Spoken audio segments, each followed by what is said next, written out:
Welcome to Dreamlit Tales, where every story is a quiet place to rest your mind and wander through imagination. If you enjoy peaceful stories and calm narration, please like this video and subscribe to join our cozy corner of dreamers. Now get comfortable, close your eyes, and let's begin tonight's story. A Kidnapped Santa Claus. Santa Claus lived in the Laughing Valley, where stood a big, rambling castle where all his toys were made. His helpers, Ryle elves, nooks, pixies and fairies, lived with him, and everyone stayed busy from one end of the year to the next. The valley was named the Laughing Valley because everything there seemed happy and full of joy. The brook chuckled to itself as it leapt between its green banks. The wind whistled merrily through the trees. Sunbeams danced lightly across the soft grass. Violets and wildflowers looked up from their green nests as if smiling. To laugh, one must be happy, and to be happy, one must be content. And throughout the Laughing Valley of Santa Claus, contentment reigned. On one side of the valley stretched the mighty forest of Burzee. On the other stood the great mountain containing the caves of the demons, and between them the peaceful valley rested in sunlight and comfort. One would think that good old Santa Claus, who spent his days making children happy, would have no enemies in all the world, and for a long time he met nothing but love wherever he went. But the demons who lived in the mountain caves grew to hate Santa Claus, all for the simple reason that he made children happy. The caves of the demons were 5 in number. A wide pathway led up to the first cave, a tall arched cavern at the foot of the mountain, decorated and carved as if it were a doorway of importance. Here lived the demon of selfishness. Behind this lay another cavern, home of the demon of envy. Beyond that sat the cave of the demon of hatred, and still farther on was the cave of the demon of malice, hidden deep in the very heart of the mountain, cold and shadowed. No one quite knew what lay beyond that final cavern.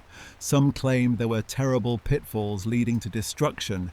That may well have been true, but from each of these 4 caves ran a small, narrow tunnel leading to a 5th, the little cozy cave of the demon of repentance. The rocky floors of the tunnels were worn smooth by passing feet, proving that many wanderers escaped their dark paths only through repentance, where a small door led them out into sunlight and fresh air again. The demons of the caves believed they had great cause to dislike Santa Claus. So one day they held a meeting. "I am growing lonely," grumbled the demon of selfishness. "Santa gives so many gifts to children that they become generous, and generous children never visit my cave." "The same with me," said the demon of envy. "The children are too content with his gifts for me to tempt them." "That makes it bad for me," snapped the demon of hatred. "If no children pass through selfishness or envy, none enter my domain." "Or mine," said the demon of malice. The demon of repentance sighed softly. "And if they do not visit your caves, they have no need to visit mine. I am as neglected as the rest of you." "And all because of Santa Claus," shouted the demon of envy. "He is ruining our business." Something must be done. They all agreed, but deciding what to do was another matter.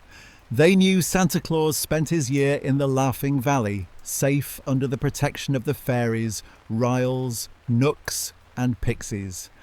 But on Christmas Eve, he travelled far into the world with his sleigh of gifts. That would be their chance. At first, the demons tried to tempt him. One day, the demon of selfishness approached Santa in his workshop. "Why give these beautiful toys away? You should keep them for yourself. Children are noisy and careless. They break them quickly." "Nonsense," Santa chuckled.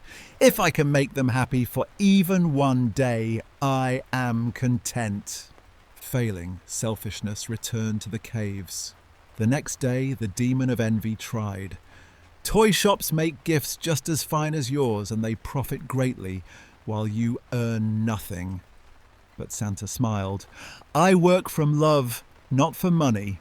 Let the toy shops prosper too. Children need joy all year, defeated again. Then the demon of hatred tried to stir anger. There are many who do not believe in you. They insult you, laugh at you, call you foolish. You must hate them. But Santa only shook his head. I don't hate them, he said. Poor things, how unhappy they must be.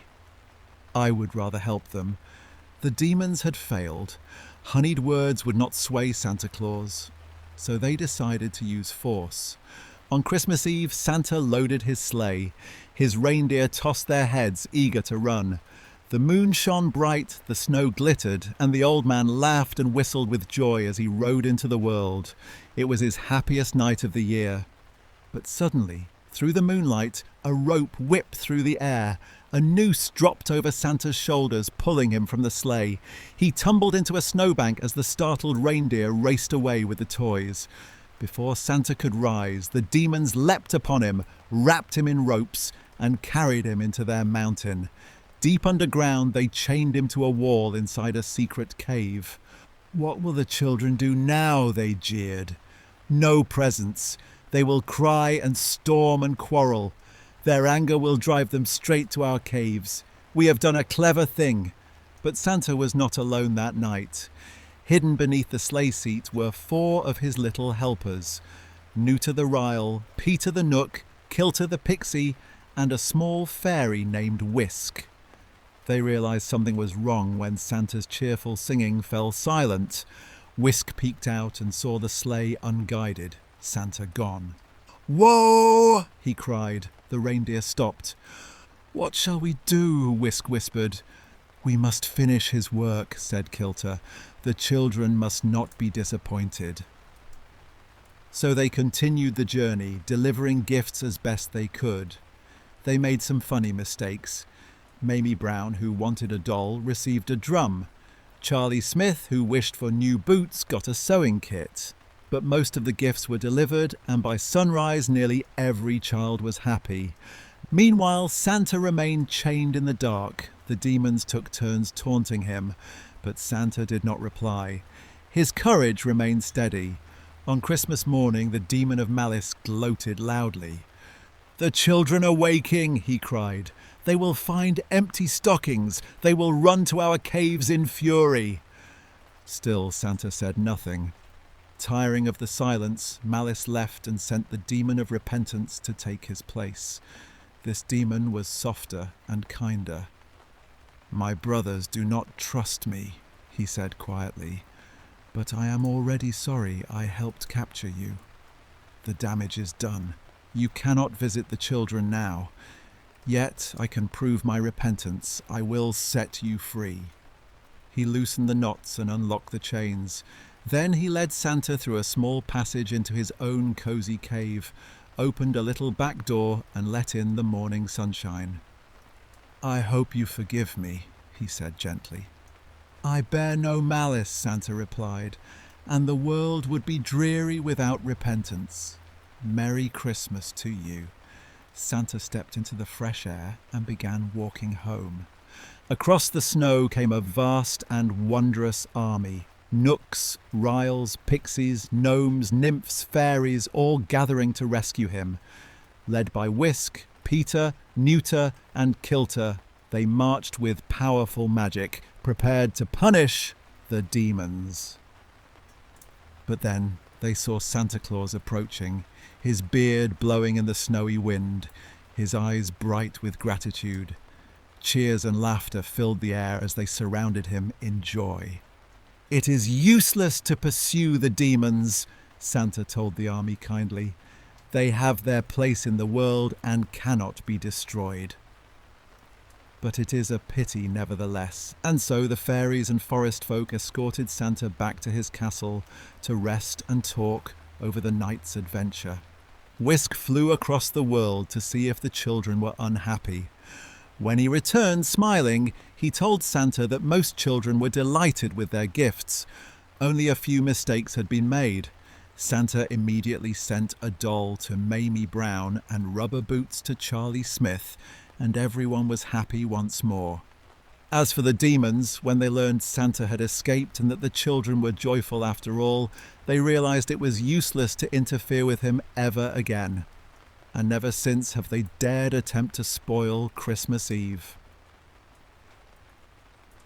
Thank you for listening to tonight's story here on Dreamlit Tales. If you enjoyed this story, please like the video, subscribe for more bedtime tales, and share your thoughts in the comments. I'd love to hear what kind of stories help you relax most. Until next time, rest easy, dream deeply, and let your imagination carry you somewhere beautiful.